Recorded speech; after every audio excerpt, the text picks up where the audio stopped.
네, 안녕하세요. 로든의 잠시 멈춘입니다. 네, 오늘은요, 주제가 노래로 군면제를 받는 법에 대해서 얘기를 해볼 건데요. 그래서 오른쪽에 이제 제 오른쪽에는 게스트 분을 모셔봤어요. 네, 저번에는 이제 저와 함께 하는 이제 크루 같은 원보틀과 함께 했었는데, 오늘은 처음으로 이제 게스트를 모셔서 좀 그분에 대해서 좀 심층 토론하는 시간을 가져보도록 하려고 합니다. 네, 먼저 본인 소개 한번 해주실 수 있으실까요? 안녕하세요. 테너 윤승환입니다. 이태리에서는 토마스 윤이라고 활동했었고요. 지금은 한국에 들어와 있으니까 그냥 테너 윤승환으로 그렇게 활동하고 있는 성악가입니다. 네, 상황가. 네. 좋습니다. 너무 이제 아까도 제가 잠깐 이야기를 나눴었는데 실제로 군면제를 받으셨나요? 아니요, 실제로 군면제를 받진 않았고요. 네. 이 군면제 참 뭐랄까 좀 민감한 부분이잖아요. 그렇죠. 이게 네. 매년 이게 정책들이 많이 바뀌기도 하고 저희 어렸을 때만 해도 군면제를 해주는 우리 국내에 있는 콩쿨들도 꽤 많았었어요. 네네. 지금은 많이 없어졌지만 옛날에는 네네. 동학 콩쿨, 중앙 콩쿨, 기타 등등 많은 콩쿨들이 있었는데 그런 콩쿨들도 언제는 3등까지, 언제는 또 1등만 이게 계속 이렇게 매년 이렇게 바뀌어가서 조금 힘들었던. 기준이 많이 바뀌는 네. 거예요. 대학 입시처럼 마치. 아무래도 네. 진짜 민감한 상황이라 누구는 빼주고 누구는 안 빼주고 이거 하기 힘드니까 네. 그래서 정책에 따라서 올해는 조금 더 줄이자 해서 이렇게 됐다가 또 이렇게 늘리기도 했고 그랬던 것 같아요. 그래서 우리 선생님께서는 군대를 저는 군대 갔다 왔죠. 갔다 오셨고 그 다음에 수상을 하셨나요? 네. 그러니까, 지금 사실 저희가 선생님이 군면제를 받는 방법을 말씀해 주실 수 있는 게 네. 콩쿨에서 이제 우승을 하셨기 때문에 이 조건이 생긴 거잖아요. 그쵸. 네네. 근데 이제 실제로는 군대를 미리 갔다 오셨고 그 이후에 콩쿨에 수상하신 거죠. 네. 그래서 조금 아쉬운 마음이 있으실 수 아유, 전혀 아쉽지 않습니다. 저는 네네. 국가를 지키겠다는 갔다 오셨으니까 갔다 왔으니까 그런 걸로. 그렇군요. 그러면은 그때 당시에 제가 검색을 해봤을 때는 이제 선생님이랑 같이 한국인 세 분이 총 네. 같이 수상을 하셨잖아요. 맞아요. 그분들은 이제 그럼 군면제를 받으셨을까? 그분들 조금 나이가 맞아요. 어렸을 나이가 때는. 어렸고 한 명은 86년생이고 다른 한 명은 그거보다 더 어렸던 걸로 기억하고 있어요. 네네. 대학원을 졸업하고 콩쿠르를 그냥 하러 나왔었던가 그랬었던 것 같은데요. 군대를 가진 않았고. 네, 군대를 아직 둘 다 가지 않은 상태. 그래서 군대를 면제를 받을 마음으로 콩쿠르를 나오지는 않았지만 그래서 운 좋게 그래도 이 콩쿠르에 우승을 하고 이렇게 입상을 하다 보니까 그런 자격이 주어졌었다. 네. 이런 거였는데 사실 제가 콩쿠르 입상하던 2012년도에 그러니까 2011년까지는 지금 말하고 있는 베르디 콩쿠르라는 네. 한국에서는 그래도 꽤 유명한, 이탈리아에서는 그때 당시에 면제되는 콩쿠르이 제가 알고 있기로는 성악으로는 2개가 있었거든요. 원래는 네네. 비오티 콩쿠르하고 베르디 콩쿠르 이렇게 2개가 있었는데 그 베르디 콩쿠르 2011년까지만 되고 2012년 그러니까 제가 상을 받았던 그 해에 네네. 이걸로 어쨌든 그 다른 아이들은 시도를 하긴 했었는데 네. 바뀌어서 안 된. 그래서 결국엔 이 아이들도 이 콩쿠르로 면제를 받지 못하고 그 해와 그 다음 해에 있는 툴루즈 콩쿠르라는, 지금도 아직 툴루즈 콩쿠르, 프랑스에 있는 툴루즈 콩쿠르는 아직도 성악으로 군대 면제해주는 콩쿠르거든요. 그 콩쿠르에서 바리톤 김주택이라는 아이는 우승을 해서 군 면제를 받은 걸로 알고 있고 그다음에 그 베르디 콩쿠르에서 1등을 했었던 김정훈이라는 네네. 그 테너 아이는 그 다음에 비냐스 콩쿠르라는 스페인에 있는 또 그 군 면제해주는 콩쿠르인데 그 콩쿠르에서 네네. 우승하는 바람에 결국엔 어쨌든 다 면제를 받긴 했어요. 둘 다. 같이 입상하셨던 네네. 나머지 두 분들은 네. 이제 다른 곳에서 수상을 해서 이제 군제를 네네. 받았다라는 말씀이시죠. 그래서 지금 성악으로 남아 있는 국제 콩쿨들이 금방 말한 툴루즈 콩쿨, 네네. 그다음 비냐스 콩쿨, 네. 그다음 캐나다에 있는 몬트리올 콩쿨인가 거기 하나 있는 것 같고 차이콥스키 콩쿨 모스크바에서 하는 그 콩쿨 하고 나머지는 저도 군대를 면제 받을 마음이 없었으니까 네네. 정확히 알지 못하지만 그렇게 4개 정도가 지금 아직 성악으로는 남아 있는 것 같고요. 다른 클래식 파트에는 꽤 그래도 피아노 콩쿨이나 이태리에 피아노 콩쿨만 2개 정도 있는 것 같아요. 아. 면제가 되는 콩쿨이 그렇게 있는 것 같고, 뭐 어쨌든 우리나라에서는 그래도 꽤 우리나라 콩쿨 중에 유일하게 면제해주는 콩쿨이 있어요. 서울국제 콩쿨이라고. 원래 그 콩쿨이 동학 콩쿨이 변한, 그러니까 전시는 동학 전시는 콩쿨, 동학 콩쿨이고요. 그 동학 콩쿨이 이번에 서울국제 콩쿨이라고 3년에 한 번씩 열리는데요. 네네. 매년 열리기는 해요. 근데 네네. 그 파트가 바뀌니까 올해는 피아노, 그 다음은 바이올린, 그 다음은 성악, 이렇게 3개의 파트가 이렇게 돌아가면서 하는 걸로 알고 있어요. 그러면은 되게 이게 대학 입시처럼 굉장히 그렇게 복잡하잖아요. 그렇죠. 대학 입시도 맨날 바뀌고. 네, 그렇잖아요. 그러면 그거를 좀 노리는 그 남성 그 클래식 음악가 분들은 좀 있지 않으실까요? 아무래도 좀 중요한 문제잖아요. 군대가. 그거를 목표로 하고 있는 사람들이 분명히 있기는 해요. 네네. 근데 기본적으로 네. 그거를 노릴 만큼 노래를 엄청 잘해야 되고. 일단 실력이 받침돼야 되고. 그럼. 그래서 뭐 저 같은 경우도 군대를 바로 이렇게 지원해서 갔던 이유 중에 하나는 내가 그만큼 노래를 잘하지 않으니까. 그때 당시에. 그때 당시에 면제를 받을 생각도 해보지도 않았고 콩쿨로 뭘 해봐야 되겠다. 지금 뭐 연예인들도 마찬가지, 운동하시는 뭐 운동 선수들도 마찬가지, 전부 다 군대를 면제 받아야 될 만큼 국가에서 인정해줘야 되는 그 정도가 되려면 얼마나 잘해야겠어요. 맞아요. 네. 아니 안 그래도 이제 댓글로 BTS도 콩쿠르에 나가야겠다고 하는데 사실상 BTS도 엄청 국제적으로 위상이 높은 가수잖아요. 네네. 근데 사실 그럼에도 불구하고 가야 된다, 말아야 된다 이런 찬반 논란이 굉장히 많잖아요. 근데 뭐 BTS 같은 경우는 어쨌든 그 군 연기를 해준 거 아닌가요? 군 연기를 본인들이 선택을 한 것 같아요. 네. 어떤 뭐 면제- 합법적인 루트를 통해서. 면제는 아니고 연기를 꽤 늦은 나이까지 해주는 걸로 알고 있는데 그것만 해도 사실 큰 도움이 돼요. 이득이거든요. 사실 예체능 이쪽 계열이 빨리 늙어가는 체육하는 네. 선수들도 마찬가지. 20대 후반, 30대 초반에 끝나지 않으면 뭐 이렇게 해결될 수 있는 그런 것들이 아니니까 그러다 보니까 아무래도 그 시간을 버는 것도 충분한 굉장히 본인한테 네, 좋은 이득이 될수 있는. 베네핏이 될 수 있다라는 네. 말씀이시군요. 그러면은 그 한창 폼이라고 하잖아요. 그러니까 네. 폼이 올라와 있을 때 이제 이거를 연기를 하던지 아니면 빨리 갔다 오던지 이걸 빨리 선택을 결정을 하는 해야죠, 결정. 네, 결정을 나의 상황에 맞게 내가 뭔가 지금 한 1, 2년 투자해서 될 것 같으면 거기에다 열심히 투자를 하고 아니다 싶으면 빨리 갔다 오는 게 좋다는 말씀이신가요? 저는 무조건 가야 된다고 생각합니다. 무조건 가야 네, 우리 되는데 선생님께서는 무조건 군대를 가야 된다. 그럼. 대한민국 남성이면 가야 된다. 가야 되지만 가야 되지만 피치 못할 사정이 있으면 그걸 뭐 내가 그 시간에 정말로 최대한 노력을 해서 내 면제를 받아보겠다라는 목적을 가지고 네. 그걸 준비하고 근데 워낙 콩쿨이나 이런 것 자체가 그 사실 콩쿨 1등을 하거나 이런 거 입상을 하거나 이런 거는 네네. 그 자신의 실력도 높아야 되지만 그 사실 그 심사하러 오시는 네네네. 뭐 다른 뭐 선생님들이나 교수님들 네네. 또는 뭐 유명한 성악가분들, 음악가분들이 와서 심사를 하는데 네네. 그 심사위원들이 뭐 매년 같은 심사위원도 아니고 제가 이렇게 공부를 할 때 제 마음속에 남아 있는 말이 하나 있는데요. 네네.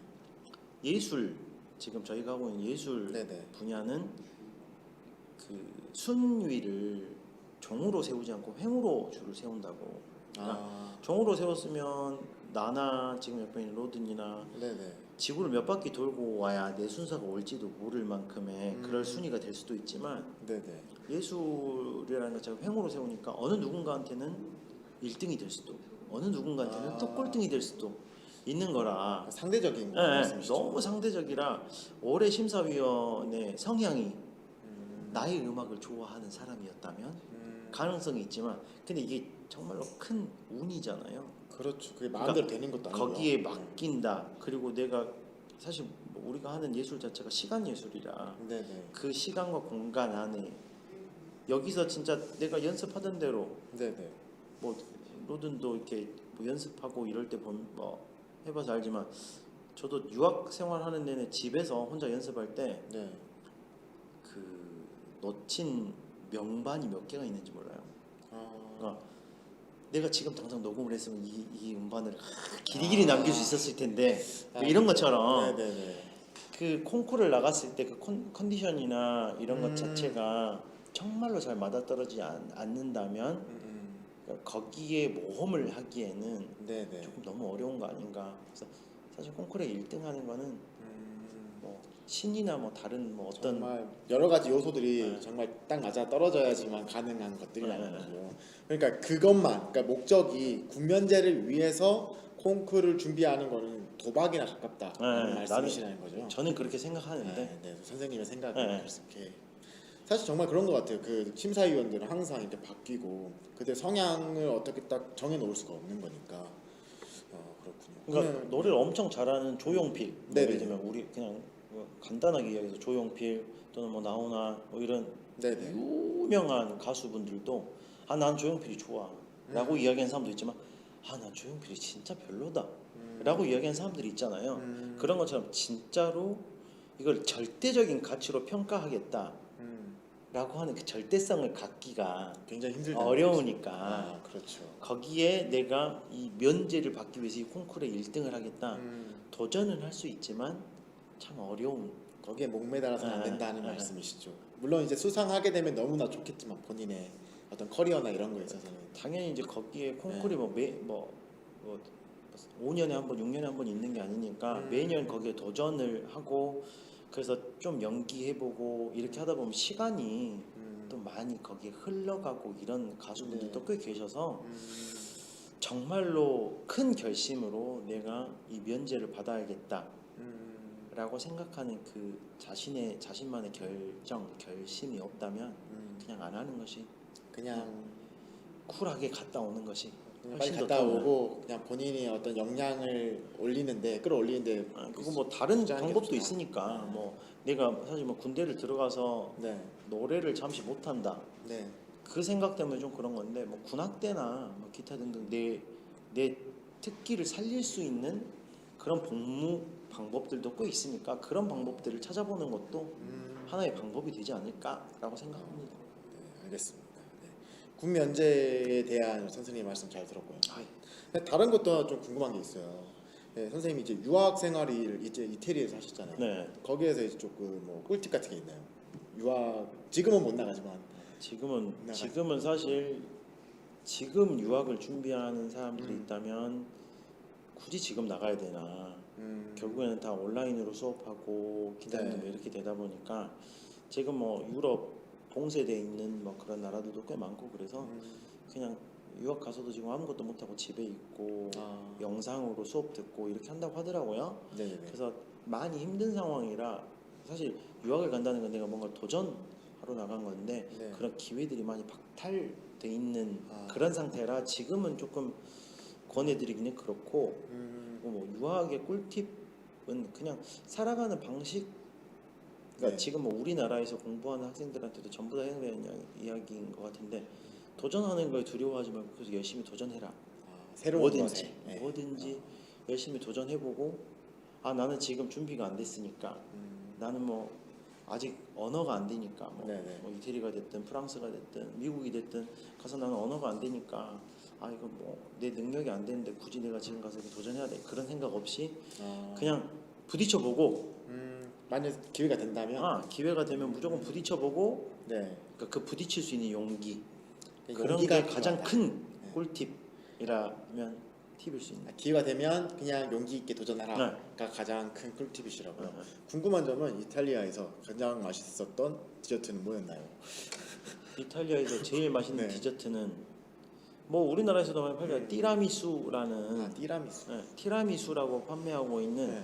그 사보이아르디라는 과자에 네.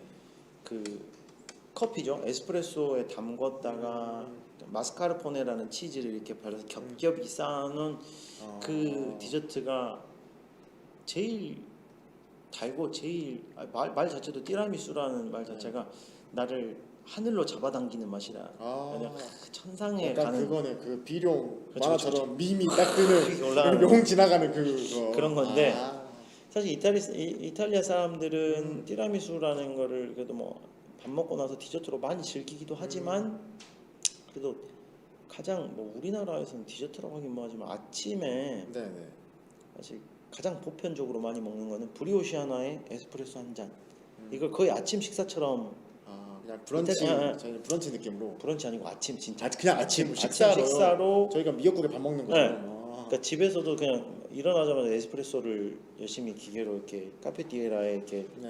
올라오는 그 에스프레소 한 잔과 음. 브리오시 하나를 먹는데 거의 대부분은 나가서 네네. 바에서 이렇게 그렇게 즐기거든요. 그냥 이렇게 하나씩 주문해가지고. 이렇게 사서 먹는데 그게 가장 이탈리아틱하고 대중적인. 가장 대중적인. 그럼 그렇게 실제로 많이 드셨나요? 저는 뭐 에스프레소는 많이 먹었는데 네네. 빵을 그렇게 많이 좋아하지 않아서 그러면 좋아하시는 음식이 주로 전 짠 거, 짠 거. 짠 음식. 한식. 이탈리아 음식은 네. 뭐 이태리 여행 다녀보신 다녀보신 분들은 아시겠지만 네네. 많이 짠 편이에요 음식이. 아. 그러니까 아마도 우리나라보다는 지대가 조금 높으니까 아마도 그런 것 때문에 음식이 그 문화를 이렇게 아우르는 뭐 그런 것 때문에 좀 짜진 것 같아요. 그러니까 지대가 조금 높으니까 기압이 네. 조금 낮아지고 아. 그래서 이제 그 몸에 압력을 맞추기 위해서 좀 짠 짜게 음식이나 에스프레소나 이런 것들을 좀 즐기지 않았나. 좀 농도가 짙은 네. 음식들. 그래서 이태리 음식들이 대부분 좀 짠 편이에요. 아. 그래서 뭐 저는 뭐 이태리 유학 가기 전에는 지극히 한식파였는데 네. 이태리 가서는 파스타를 파스타. 진짜 파스타가 먹고 나면 금방 배고프거든요. 그 그러죠. 면이 그러니까. 생각보다 뱃속에 많이 남아 있다고 하는데 이게 먹으면 먹을수록 양이 늘어요. 나중에 한 접시씩 먹었는데 그럼 대식가가 되겠네요, 점점. 저는 좀 그랬던 것 같아요. 본인의 개인적인. 네, 저는 개인적으로 좀 그랬던 것 같아요. 그 이태리도 식당이 뭐 우리나라도 마찬가지잖아요. 좀 네네네. 비싸고 좋은 고급 레스토랑에 가면 이렇게 접시는 이렇게 큰데 이렇게 양은 이렇게 세모이만큼 이렇게 나오는 잘 말아가지고. 잘 말아 조금 네, 나오는 주잖아요. 그런 식당보다는 이태리 사람들은 대부분 그냥 우리가 알고 있는 그냥 대중적인 그냥 뭐 중국집 같은 네네. 그런 식당에 가서 양 많이 주는 스파게티 약간 곱빼기 스파게티 네. 같은 거 그런 그런 거. 거를. 그래서 뭐 퀄리타보다는 네. 꽌티타. 그러니까 꽌티타? 이 말이 이제 그 퀄리티보다는 양. 질보다는 질보다 양. 양. 거기서도 먹혀 이태리에서 양 많고. 학생들은 근데 전반적으로 이제 다 금전이 부족하니까. 학생들뿐만 아니라 이태리에 살고 있는 뭐 그러니까 이태리가- 국민들도 네. 전반적으로. 이태리 사람들이 이태리가 우리나라보다 훨씬 선진국이다라고 네. 알고 있는데 막상 그러니까 그게 그 경제적 수준이나 네. 이런 것만을 고려해서 선진국이다는 아닌 것 같아요. 아무래도 이태리의 그 복지나 네네. 이런 것들은 선진국스러우나 생활 자체는 우리나라보다 조금 떨어지는 듯한 느낌. 그 많은 국민들의 생활 양식. 월급이나 이런 것들도 우리나라보다 그렇게 많이 받지 않아요. 대부분의 사람들이 그렇게 많이 받지 않고 뭐 잘 알다시피 우리나라는 그냥 일반 직장 다니신 분들이 세금으로 내는 게 원천 징수가 몇 프로인가요? 지금 8%인가요? 네. 3.8, 8.8, 3.3 이렇게. 3.3, 8.3 이 정도잖아요. 네. 이태리 사람들은 기본적으로 40% 이상을 냅니다. 세금으로. 네. 그냥 제가 벌어들인 수익에서 그쵸, 바로 그쵸. 40%를. 그러니까 뭐 이게 뭐 우리나라에서는 뭐 100만 원 세대 뭐 이렇게 뭐 200만 원 세대 뭐 이렇게 불리는 것처럼 이태리에서도 제일 처음에는 뭐 리라에서 유로로 바뀌면서 그래도 그렇게 낮지 않았는데 1000유로 세대에서 800유로 세대, 500유로 세대. 그러니까 뭐 한 달에 고작 해봐야 뭐 그 제일 그 공장에서 일하시는 분들을 네네. 기준으로 항상 오페라이를 기준으로 하다 보니까 그게 800유로 세대라고 불리는 것이 500유로 세대까지 떨어졌거든요. 500유로라고 하는 것이 그때 당시에 우리나라 돈은 80만 원 정도? 그러니까 세금을 제하고 받는 돈이 그 정도였으니까 이 사람들이 얼마나 절약하면서 살아야 됐었는지를 알만한. 그러니까 그렇게 뭐 그 삶의 질이 그렇게 높지는 않았던 것 같아요. 근데 아무래도 그 복지가 잘 돼 있어서 그 일례로 의료의 질은 우리나라보다 조금 떨어질 수는 있으나 네. 보편 의료는 훨씬 더 높은 수준인 것 같아요. 그러니까 기초 의료 같은 것들이요. 어떤 의미냐면 만약에 지금 가다 우리 교통사고를 당했어요. 네네네. 교통사고를 당해서 내가 의식이 없는 상태야. 네. 의식이 없는 상태 병원에 실려갔을 때 네네. 병원에서 의사 선생님들은 무조건 치료하는 사람. 그래서 이 사람이 뭐 동의 뭐라 그래 그 보호자의 사인을 받아야 돼, 동의를 받아야 된다 네. 이런 거 없이 그냥 바로 치료해요. 일단 치료해. 일단 치료. 아. 그 다음에 돈은 뭐 만약에 이제 뭐 유학생이었으니까 그때 네네. 당시에는 이렇게 주변에서 이렇게 사고가 나서 가서 아, 내가 지금 보험이 좀 그러고 좀 이래라고 의사 선생님한테 말하면 의사 선생님들이 항상 하는 이야기는 왜 나한테 돈 이야기를 해? 나는 그거 고치는 사람. 나는 네가 돈을 내든 말든 상관없다. 나는 고친다. 일단 나머지는 원무과하고 이야기해라. 그거 반전이 있었네요. 그러니까 원무과에서도 사실 그냥 학생들이 드는 보험이 네. 1년에 한 10몇만 원 정도뿐이 안 되는데 이걸로 거의 다 커버가 돼요. 사고가 나거나 뭐 이런 것들은.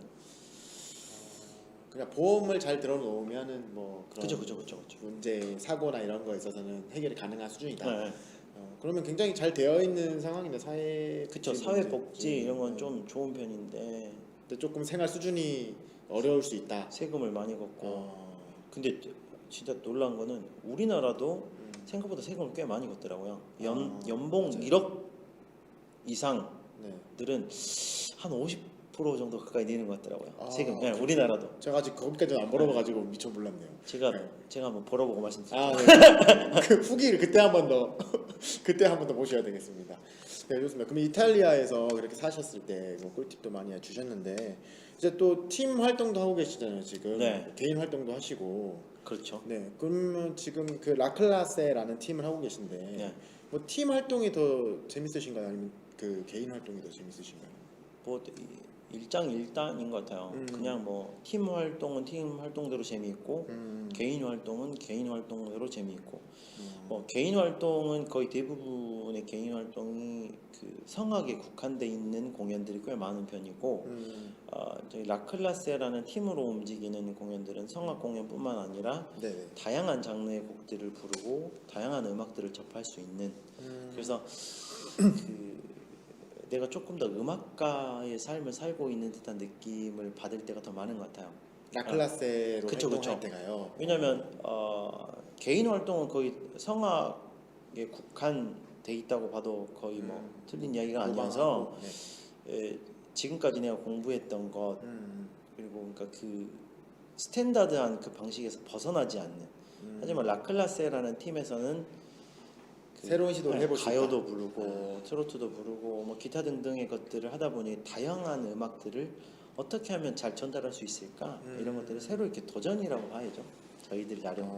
그래서 다 같은 그 총 8분으로 되어 있잖아요. 네. 구성원이. 그러면은 그분들도 좀 다 비슷한 생각이시니까 같이 하시는 걸까요? 그럼요. 다들 뭐 그러니까 좀 새로운 장르에 목말라 있는 걸까요? 이게 그러니까 결국에는 이 이야기를 할 때는 파바로티하고 도밍고 네네. 이야기를 조금 해드리면 네네. 도움이 될 것 같아요. 파바로티가 미국으로 처음에 네네. 이제 미국으로 진출했을 때 파바로티라는 사람은 지금 엄청 뭐 세계적으로 성악하면 가장 첫 번째로 이름이 나오는 사람이잖아요.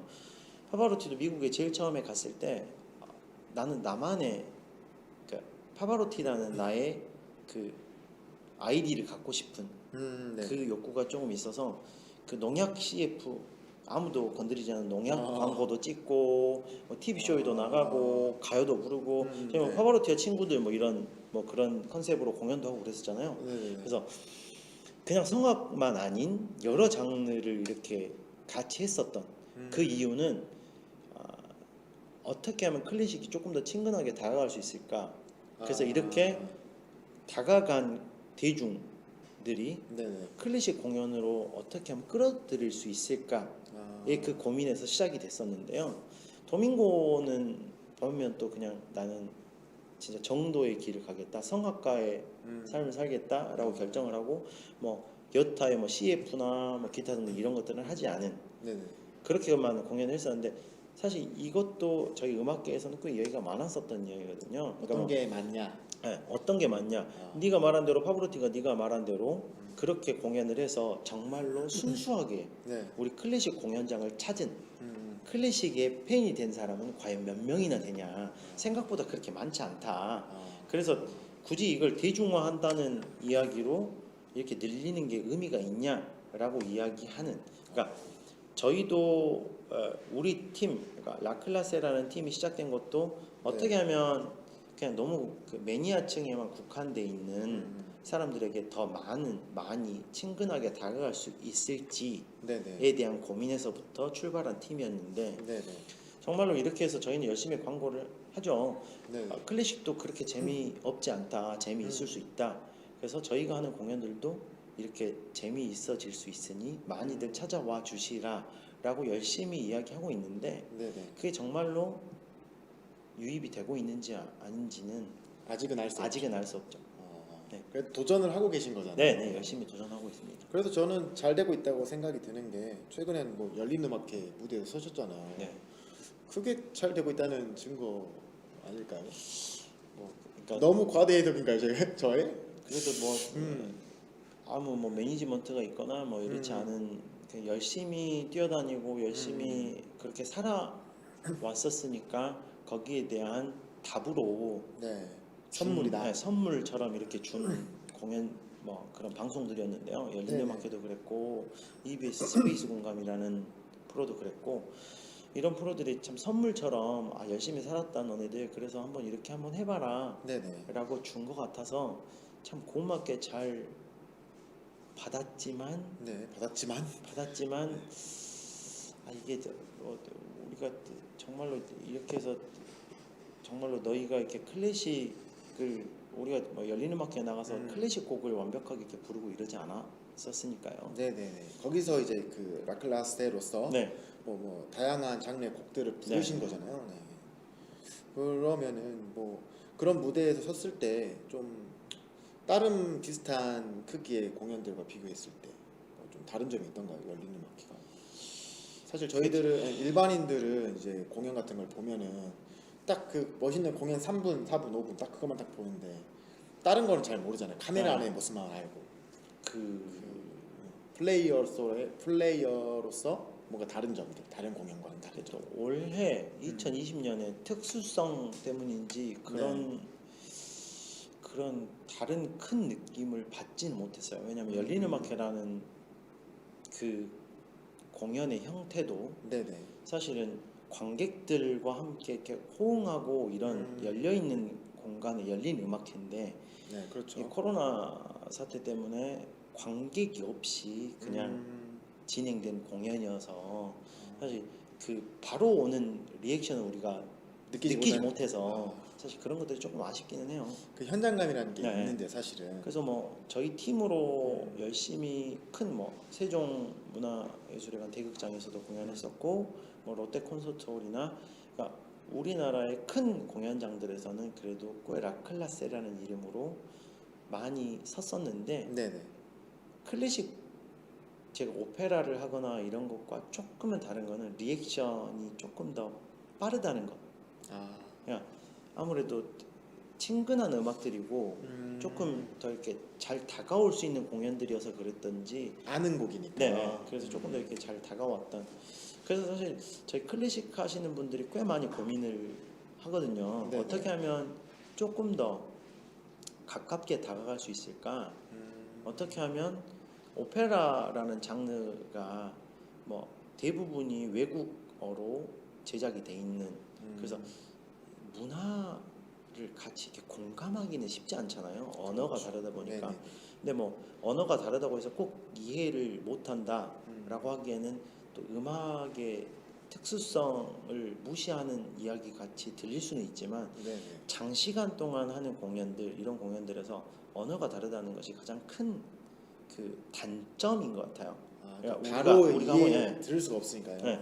그래서 요즘은 요즘이 아니라 그래도 꽤 오랜 시간 동안 클래식 우리나라 안에 있는 클래식 뭐 성악 네네. 분야에 있는 또 합창 분야에 있는 여러 다른 뭐 선생님들이 계속해서 고민하고 있는 것이 네. 한국어로 된 우리만의 음악을 오늘 그 주제와 맞는 그 군 면제 콩쿠르의 윤이상 콩쿠르라고 네네. 네, 엄청 큰 콩쿠르 있어요. 윤이상 콩쿠르 아마 피아노 작곡 피아노 콩쿠르인가? 저도 정확하게 그건 잘 모르겠지만 그 콩쿠르는 어쨌든 윤희상이라는 우리나라의 큰 작곡자였잖아요. 네네네. 그래서 그 작곡자의 곡이 네. 그러니까 하나의 문화가 될 수 있는 그러니까 우리가 우리말로 만든 오페라로도 우리가 우리말로 써진 곡으로도 우리 문화를 녹인 곡들로도 할수 충분히 이렇게 하나의 문화를 만들 수 있고 클래식 장르가 될 수 있다라는 것들에 대한 시도들이 계속 있어야 되는데 그런 것들 자체가 사실 사실 공연 다녀보고 그러면 관에서나 네네. 이렇게 평가를 정확하게 내릴 수 있는 그러니까 우리가 어느 광주에서 광주시에서 하는 공연을 하나 이렇게 맡아서 하게 될 경우 네. 그 시청 안에서 일하시는 공무원분들 또는 여러 관에서 일하시는 분들이 평가할 수 있는 그러니까 누가 봐도 정확하게 평가할 수 있는 절대성을 가진 뭔가를 요구하는 경우가 많잖아요. 그렇죠. 근데 사실 예술이라는 장르 자체가 과연 이게 절대성으로 평가할 수 있는 그래서 너네들 구미에 맞는 걸로 이렇게 맞춰서 그냥 간단하게 갈 수 있는 게 아니잖아요. 그렇죠. 정말로 사람들이 좋아하지 않아도 사람들이 정말로 느낄 수 있는 뭔가를 만들었는지 그런 거를 좀 참고 기다려줄 수 있는 이런 것들이 같이 이렇게 사회와 우리 노래하는 또는 이렇게 그 음악을 예술을 하고 있는 예술계에 있는 사람들이 같이 이렇게 커갈 수 있다면 참 좋을 것 같은데 그런 것들이 조금은 아쉬운 것 같아요.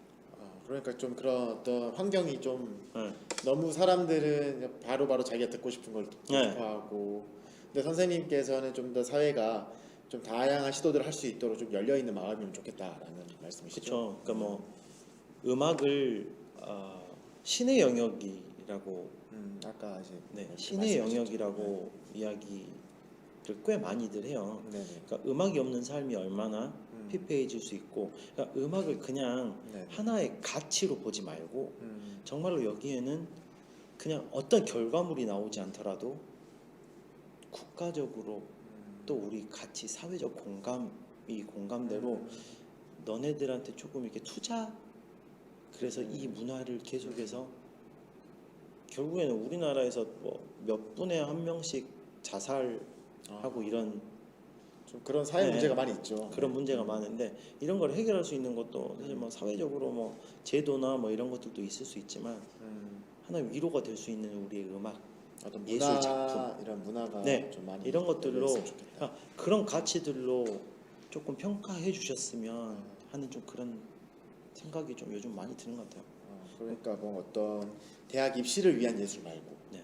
그러니까 뭔가 수상 그러니까 어떤 타이틀을 얻기 위한 예술 말고 있는 예술 그대로의 문화를 우리가 만들기 위해 노력을 해야 되지 않나. 관객도 예술가들도 맞아요. 그 말씀을 하시고 있으신 거죠. 모든 클래식 파트뿐만을 이야기한 것이 아니라 사실 클래식이라는 장르도 그냥 하나의 음악 장르였잖아요. 그 시대를 맞아요. 어느 한 시대를 가장 대표할 만한 그 시대에 살았던 대중들이 좋아했던 음악. 그 당시에 대중음악이 그 당시 대중이 사랑했던 음악. 근데 그게 고전이라는 이름으로 지금 행해지고 있을 뿐. 네네. 어쨌든 대중과 떨어질 수 없는 그렇죠. 그런 공연들이니까 사실 이게 계속해서 서로 노력해주고 이게 꼭 클래식 파트 이렇게 나누지 말고 정말로 그냥 예술계가 전부 다 좀 나는 정말로 진실되게 내 음악을 준비하고 내 음악이 어떠한 가치 내가 배가 부르기 위한 내가 군면제를 받기 위한 내가 대학 입시를 하기 위한 이런 게 아니라 정말로 그냥 하나의 가치 나는 과연 어떤 음악을 하고 살며 나는 어떤 것을 했을 때 즐거울 수 있는지 이게 그냥 노래로든도 이렇게 곡 만들고 할 때마다 그런 이야기들 많이 하잖아요. 정말로 좋은 곡을 쓰는 게 가득 채워진 곡을 쓰는 거 정말로 좋은 화성을 써서 노래를 하는 거 이게 아니라 쉼표 어느 부분에 쉬었을 때 이 쉼표가 얼마나 많은 사람들에게 같이 공감할 수 있는 그 시간을 줄 수 있었냐 이런 것들처럼 우리 서로 그냥 좀 이렇게 기다려주고 같이 이렇게 아껴주고 공감할 수 있는 그런 장소를 만들고 이런 것들이 서로들 이렇게 노력해 줄 수 있다면 더 이렇게 좋은 사회가 될 수 있지 않을까. 이제 선생님 말씀은 이제 모든 국민들이 모든 사람들이 조금 더 여유롭게 좀 네. 마음을 가지고 쫓기지만 말고. 아니, 쫓기지 않고 네 그러니까 뭔가 내가 어떤 좋은 행동을 하면 그 어떤 또 다른 사람에게 도움을 줄 수 있다는 말씀이시잖아요. 어떻게 네. 보면은 오늘 기차를 타고 오면서 네. 책을 한 권 읽었는데 네네 그 책에 그런 내용들이 나오더라고요. 네. 정말로 어떻게 잘 쉴 건지, 잘 그, 쉴 예, 건지 그 쉼에 대한 얘기가 꽤 있었는데 정말로 필요한 이야기인 것 같아요. 너무 이렇게 결과, 뭔가 우리가 이뤄야 되는 성과 이런 것보다는 그 책에는 뭐 예술하시는 선생님이 쓴 책이었는데요. 네네 그 책 내용 때문에 제가 좀 많이 부끄러웠던 것 같아요. 내 음악이 얼마나 나는 그 몰두했고 내 음악을 얼마나 자신할 수 있었는지 좀 부끄럽더라고. 지금까지 내가 내놓은 결과물들을 봤을 때 그냥 내 스스로 안도했었던 건 아닌가. 이만큼 했으면 괜찮지 않았나 라는 생각들이 좀 많이 부끄러웠던 것 같아요. 그분이 했던 말이 음악 하시는 예술 하시는 분들 그냥 부자보다는 그냥 가난하게 살았으면 한다고. 가난하게 살았으면 그래서 매일 정말로 고민하고 생각할 수 있는 거기서 나오는 사색을 해야 된다. 거기서 나오는 그 예술 그런 것들 조금 좀 약간 생각 그 많이 해봤던 것 같아요. 헝그리 정신에 대해서 예. 배고프시죠? 아까 밥을 먹어서 괜찮습니다. 밥. 네. 식사를 안 하셨잖아요. 아니 저는 열심히 밥 먹고 있습니다. 지금 마음의 양식을 너무 많이 먹어가지고. 그래서 식사를 안 하셨군요. 네, 좋습니다. 그러면 마지막으로 네. 이제 앞으로 2021년이 며칠 남지 않았잖아요. 네, 이제 다가온 2021년은 어떻게 활동하실 건지 간단하게 말씀해 주시면 좋을 것 같아요. 2021년 지금까지 뭐 며칠 남지 않은 2020년인데 사실 이 생각 안 해본 것 같아요. 그냥 지금은 계속해서 음악에 미쳐서 살아야지, 음악만 해야지. 나는 보통 성악을 하다 보면 소리를 찾게 되는데 소리보다는 음악, 난 노래만 해야지라고 생각하고 살았는데 오늘 그 책에서 너무 부끄러워가지고 제가 너무 부끄러워가지고 이 정도도 괜찮다.